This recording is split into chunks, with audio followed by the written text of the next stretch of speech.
To fix a Maytag top-load washer that won't unlock, it's essential to understand the common causes of this issue. The washer may not unlock if a cycle is still in progress, it's in the drain-out phase, or there's an electrical malfunction. To resolve the problem, start by canceling the cycle. If a wash cycle is in progress, the lid won't open, so it's necessary to cancel it first by pressing and holding the cancel button for 3 to 5 seconds, depending on the model. Alternatively, wait for the drain-out phase to complete, as the washer may not open immediately after a cycle is finished. This may take a few minutes.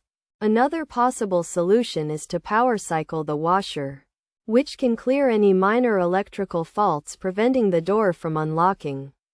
To do this, simply unplug the washer for at least a minute.